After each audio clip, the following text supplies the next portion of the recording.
and then we talk about radio stationy things. So we thought it would be nice, because we haven't spoken to you guys properly for a while, to do something that's a bit broader than that, and we can just shoot the shit about stuff that's related to the band and not promoting a single on the radio.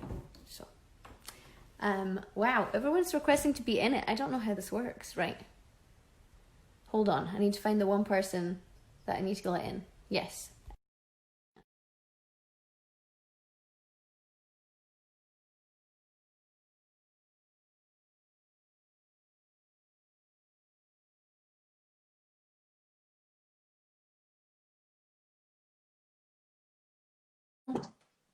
This is a drawing my friend gave me of Julia Stiles from 10 Things I Hate About You. Oh, there's Georgina. Perfect timing. So I don't have to show you guys my house anymore.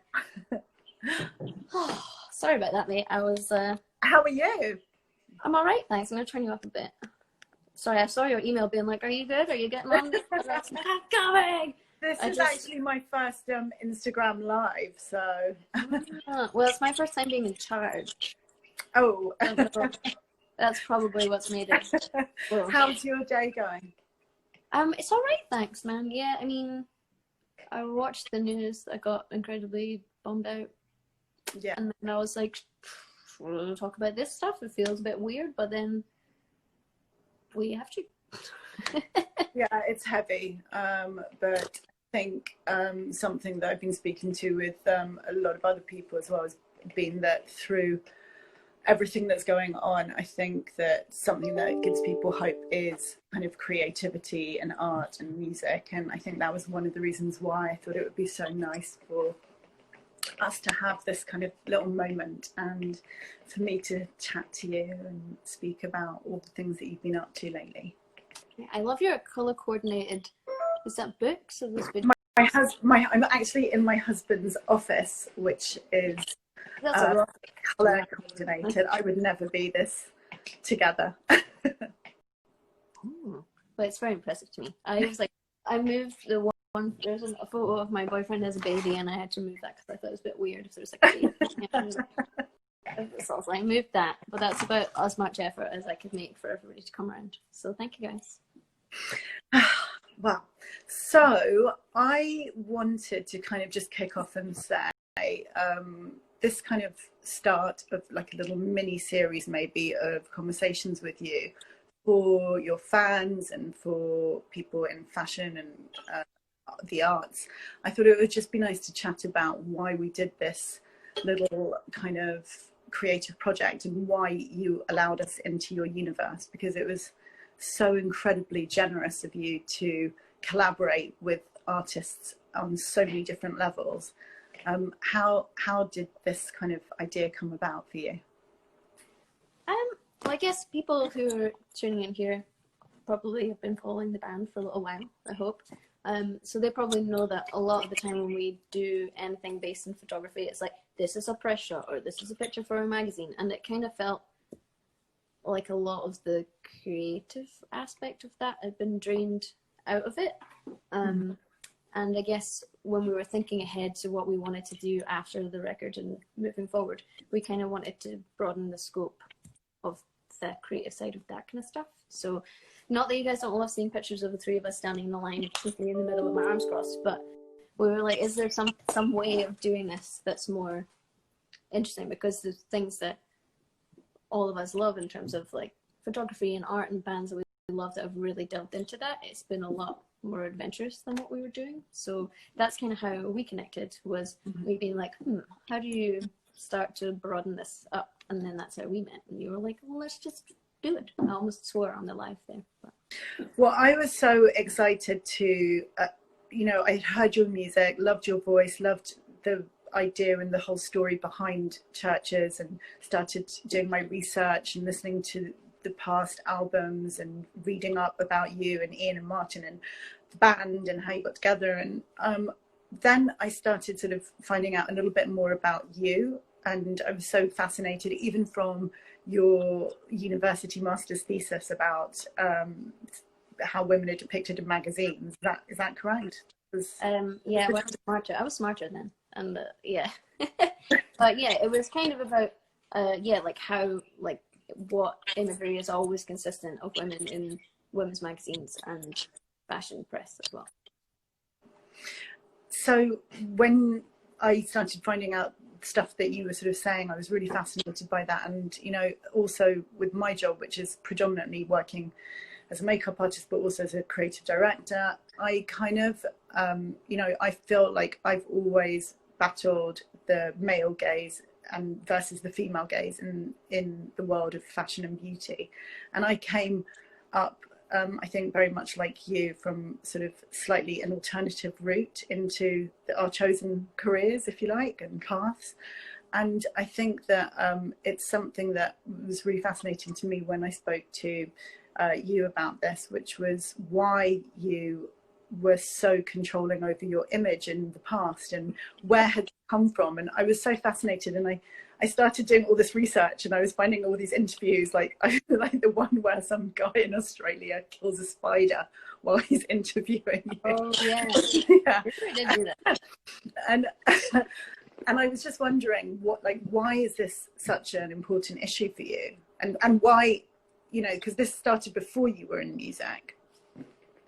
Yeah, I guess whenever we talk about it in interviews, I feel like I can be more honest with you than I can with a lot of people in interviews, because a lot of times it feels like people want the soundbite and they're going to take a soundbite and edit it out, and then it's going to be me saying, "Oh, men are evil," and that's not what it is. But yeah, I think I noticed it when I was in indie bands, like when 20 people would come to the show, like you're just spoken to differently, you're looked at differently, you're expected to sell things differently. Like even when I'm selling merch in like an unsigned indie band, the way that people talk to you is just completely different. So I think I was conscious of it when I was a teenager, and then if I'm honest, there was a lot of fear-based stuff when we started Chvrches, because like we're also incredibly grateful for it, but we were fucking terrified. We had no idea that it was going to be like that. And then I just kind of, you know, the guys have always been really supportive, but it did feel like we were being handed to the wolves a little bit. And we could see other acts who I won't name,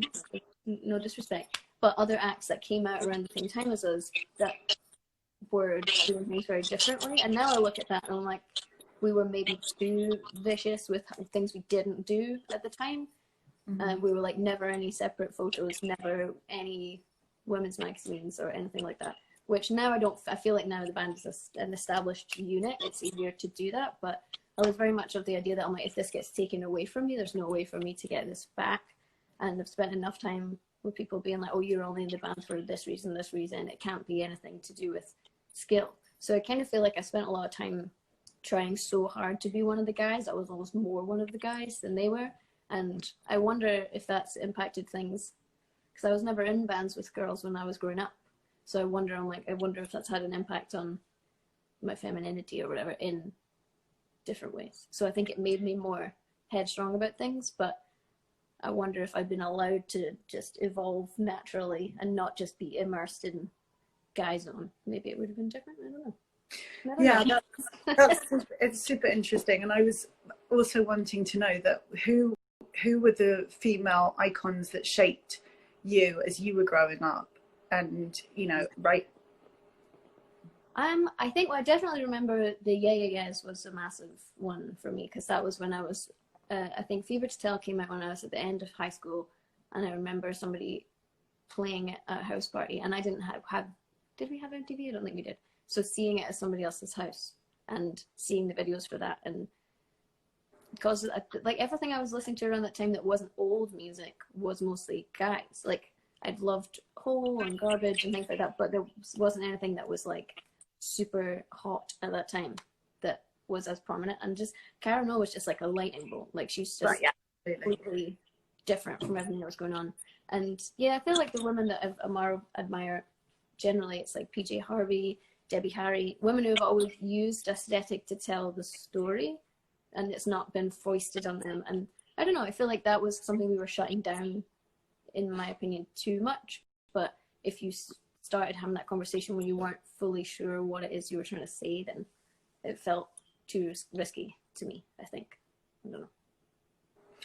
So when you started creating images, how much of control did you and the band have? Were when you wanted to do album covers like that in the beginning, were you being recommended by labels what to do, or were you saying this is how I want things to look? We've been really lucky that we've always been able to be pretty in charge of that stuff.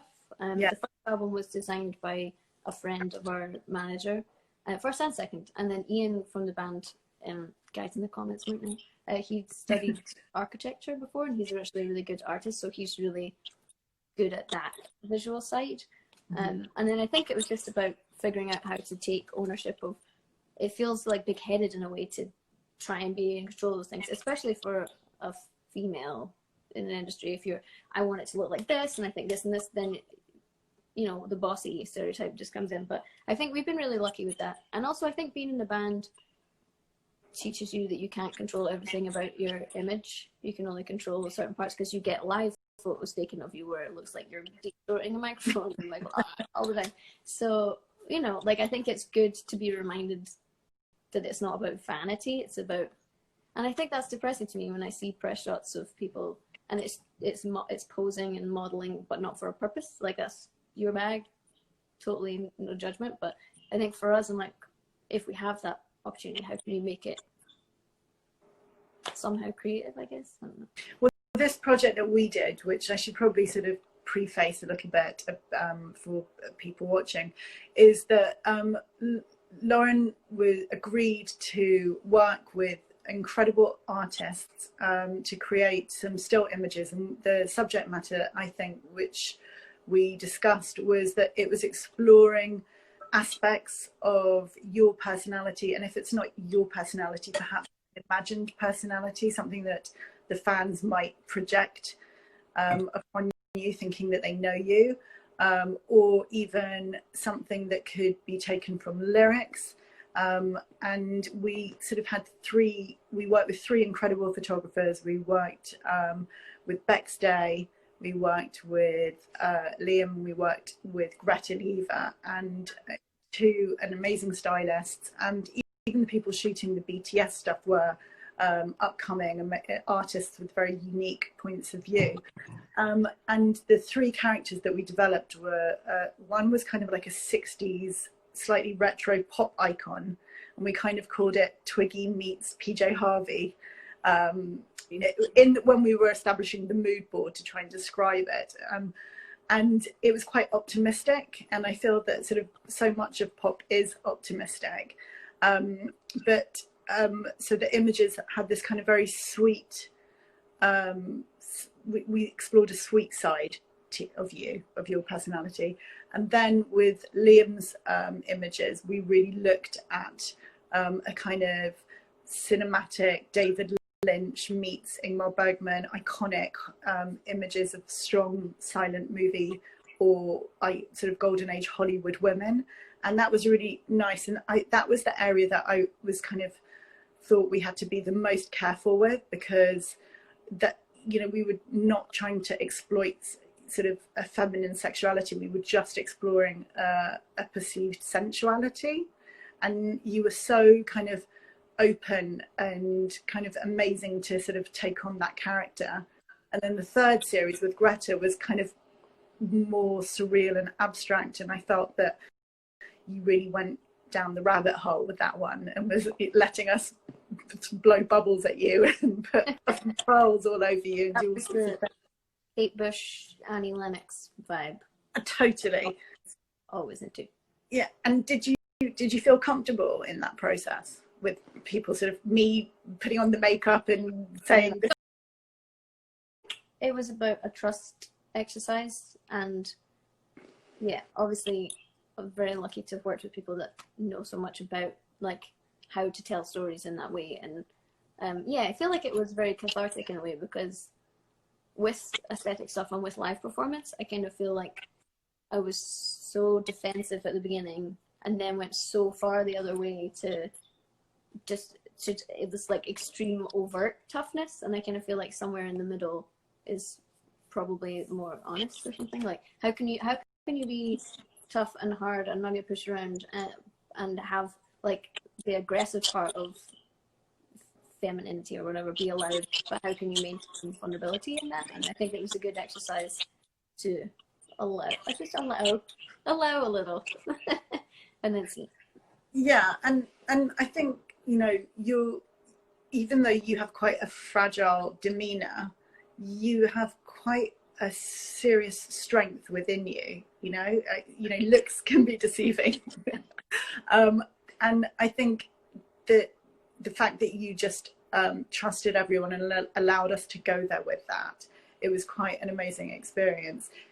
You look very different in the flesh to how you look when you're on stage, and your style and how you choose your makeup and the way that you perform, and even your movements are so completely different to who you are in day to day. Is that something that just came naturally, or is that something that you worked on? And also, why can't I hear these questions in other interviews? I went all over the internet listening to your interviews, and all these questions I really wanted somebody else to ask you and no one did, so that's why I put them together. Yeah, I guess, like, I thought about this a few times. I'm like, well, I think maybe it's a compliment based on the fact that we created a persona, or I think it's maybe based on the fact that you spoke about politics like more than once. So Yeah. that I think media tends to get more focused on that stuff. And I don't really know. I think those are good conversations to have, but then it doesn't necessarily leave space for this kind of stuff. I don't know if I've ever actually spoken to anybody in an interview about singing, really. It's all like really specific, semi-repetitive questions about band stuff. Yeah, totally. I was like, oh, I've had that question again and again and again.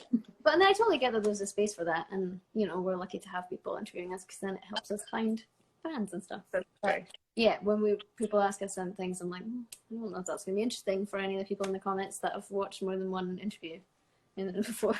But I think it's something I definitely worked on. If anybody was here from the first album, I was fucking terrified. I had no idea what I was doing. We went from like having not really know each other, I've never played a live show, to just like selling out shows before the morning we announced them and stuff. We were like, oh. And I think I was really grateful for the opportunity, but I just felt completely out of my depth. And the whole of the first album was just me holding on to a mic stand for dear life, hoping that like if I can get to the end of this year and a half, then like I can figure it out. And then I feel like the second record was like, and I made a conscious choice. And I was like, okay, well, would I want to watch that? Like, do I find that interesting as somebody who's going to a show? Not really. Like, I was like, okay, but you have to allow people space to grow, and I would rather watch an artist screw up in front of me than have it be like Brit School made, all manufactured for you. Not that there's not great music that comes out of it, but yeah. And I feel like almost I flipped it too far the other way, so now I'm trying to find a way to keep the vulnerability of the actual me, who doesn't like using the phone to talk to people and making like the band guys do it all the time.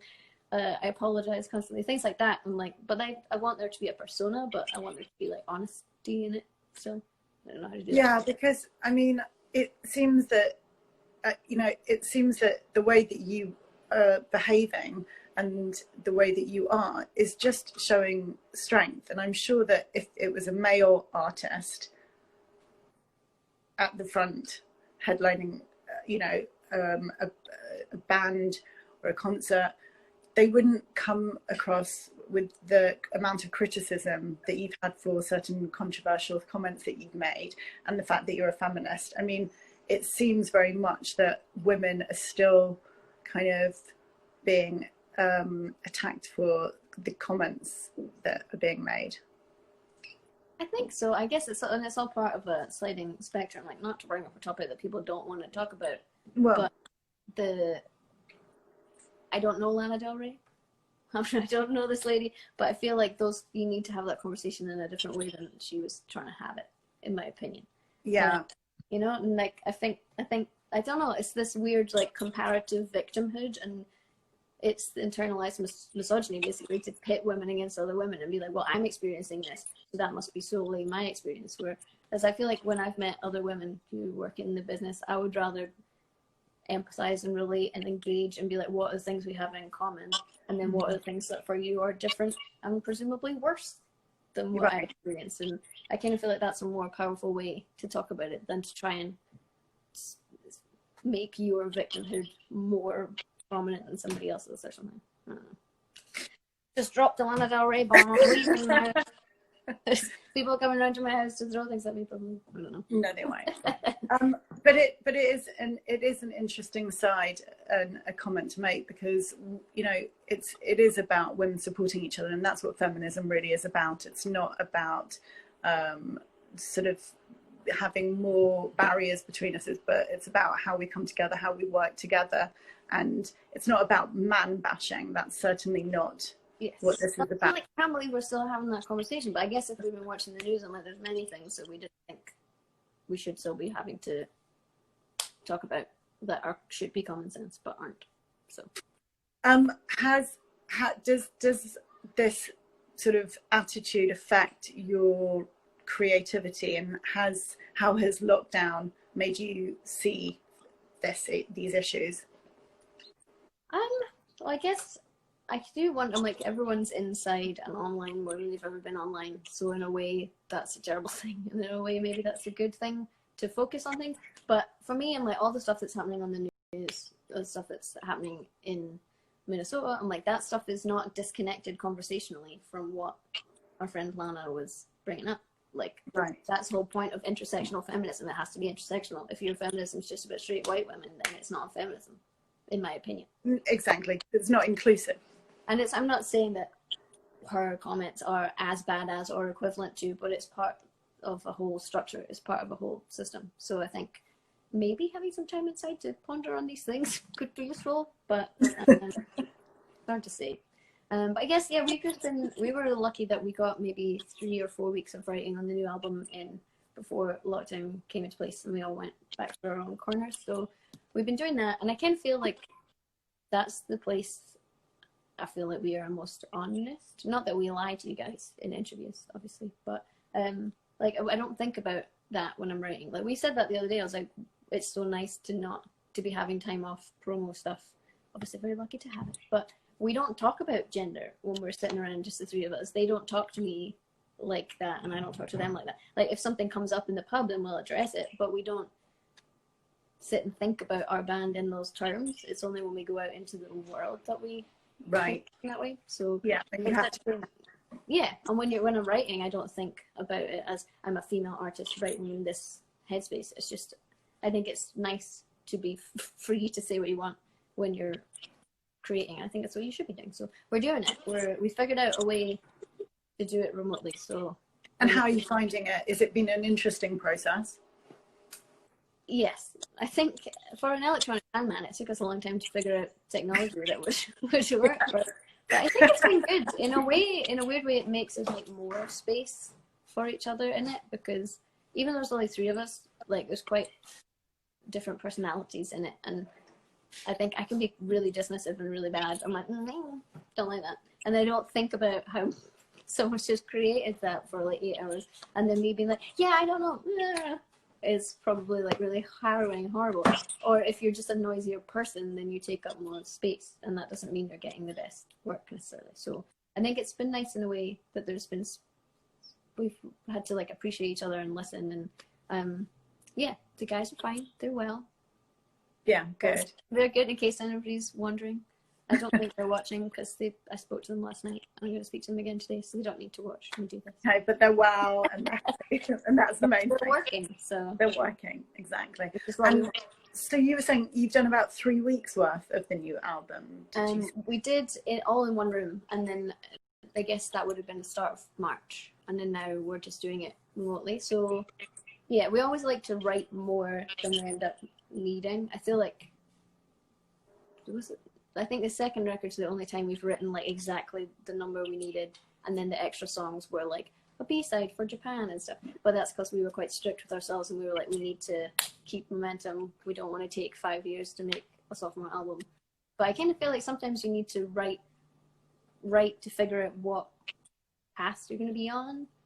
I think if I wrote just 10 songs and was like, that's my album, it's 10 songs, I don't know if those would be the best 10 songs, because we might not have hit on the concept yet, but we have a title and we have a concept, but I'm not time. But you can't say, obviously. It'll be a nice surprise for people when it actually comes out. When's it going to come out, do you think? When we when you finish. Yeah, I think we have a rough timeline plan, but I don't want to commit to it in case. And also, I guess everything that's happening in the world of touring, there's going to be a lot of thinking about how can you properly connect with people when you can't go places. Because even when things return to normal, like live events are the last thing that will be reinstated. So I saw Tegan and Sarah, I was reading a thing that they were in the other day, and they were talking about your digital footprint and your geographical footprint, like how can we use this stuff in a way that's constructive and not like are we going to see you as a hologram instead of actually. And I feel like that might be cool for the music industry to actually have to think about how can you use things like this to actually connect people who want to hear your music, and how can you do it in a way that doesn't feel like just marketing shoved in your face all the time. Yeah, I mean, it's going to be really interesting to see how out of lockdown, how, you know, bands, I'm sure, and musicians and artists are itching to be on tour and being in, you know, this whole summer was meant to be about amazing concerts. Today, we were meant to be in East London at a festival seeing Iggy Pop play. You know, it's just like, it's, you know, it's so weird that it's a whole new world, isn't it? Literally. Yeah, and so much of what we've done is, like, so much of how we've built the band has been touring. Like, the first album, we were lucky to get some traction on blogs and a bit of radio and stuff, but it was, like, touring that really made the band a real thing for people. And I've seen a lot of people in the comments saying that they've come to shows, and, yeah, I don't know. Like, we're just trying to brainstorm how can we get the concept of the record, which I think is pretty fucking cool. I'm so excited because I've told Gigi what it is, so she knows. But how to take that and, like, how can we make, rather than like content for the sake of content, like how can we tell the story and have people live in the little world with us? And I think it would be cool for people to have to think about that outside the box. So yes, writing lyrics and trying to brainstorm is what I do. I think it's going to be a really exciting new way to work. This, you know, if we'd spoken before and thought that this is how we'd communicate through Instagram Live, you know, it's just, you know, a whole new, interesting, exciting way. And I think that's why now more than ever, especially with what's happened, you know, at the moment in the world, and the fact that touring might not happen the way that it used to, and, you know, certainly not for a good few many months, it's going to be more about creating content and trying to make good content, and content that's relevant and valid and has an authenticity. And that's kind of why I really thought this would be a nice way to kind of kick things off and sort of let people hear a little bit about your thoughts and hear your opinions on how you were going to move forward and how the band was going to keep, you know.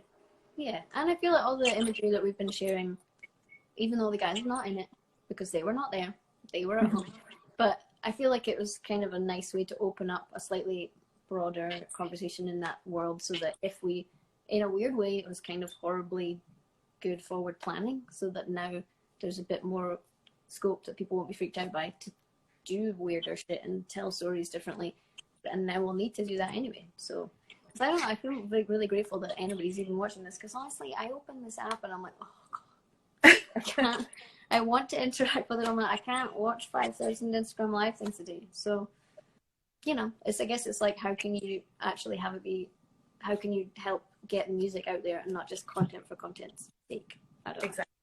Exactly. Yeah.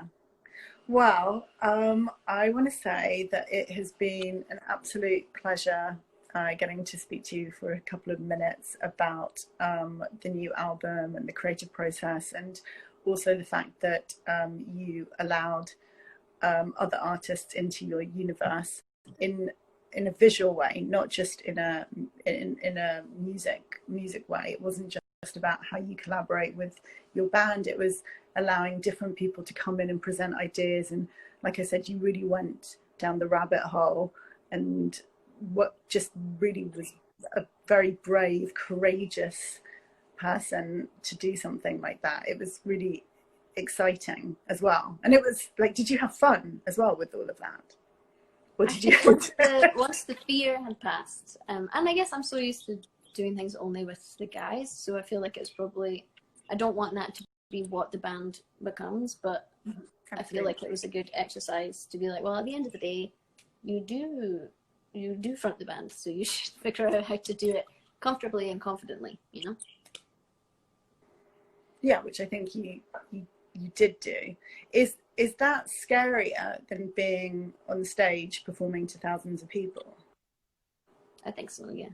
Because I get, and like when we're writing or we're playing a show, I'm like, that is the universe that we understand, and then that's an interaction that I understand from having seen so many shows. And yeah, the other parts, I'm like, I feel like sometimes I work in like PR, I'm like a spokesman, and then you have to be like a unpaid model or whatever. And I'm like, we just know how to do that. So when people are like, oh, band photos are boring, I'm like, yeah, because people in band photos are in bands, they don't know how to do this very well. Right, you wanted to stand and not look stupid and all that.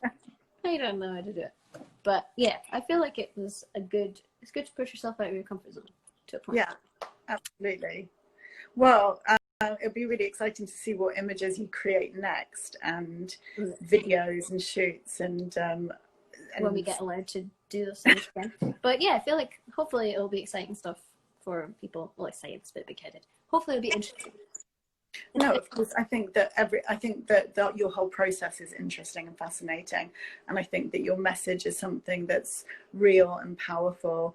And you know, I think that's something that people and your fans appreciate. Thanks, dude. Thank you. I appreciate that very much, and thank you for putting it. Like Gigi did all the work. You coordinated.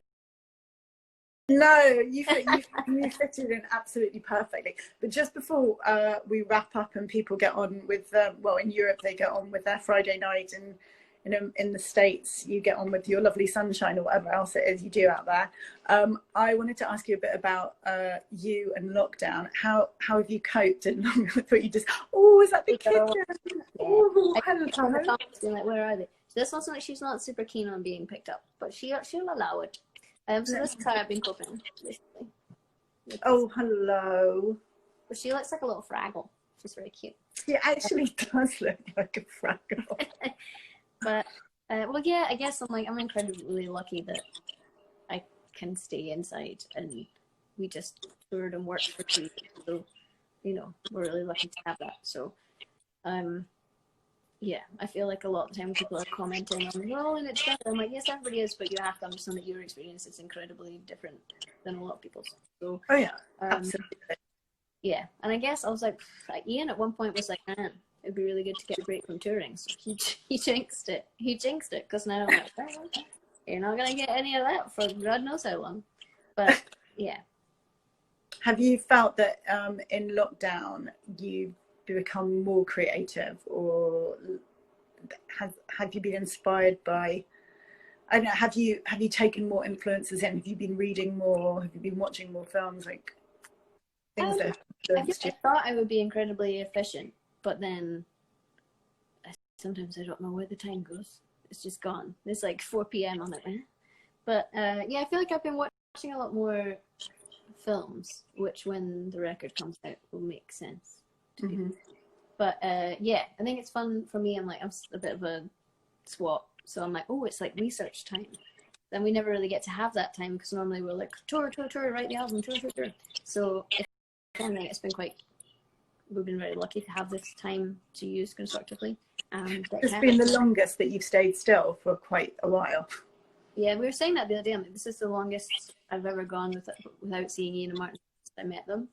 And even then, when we had time off to make albums, we were making the album. So right. Yeah, it's probably a good life balance reset if we're lucky. You know, kind of say that privileged thing about it. But yeah, now we have to like work, and then when someone calls you and like, have you done anything? You're like, no. So you have to. It's good to still be held accountable to do things. And I wanted cats for like a decade because I'm that sad.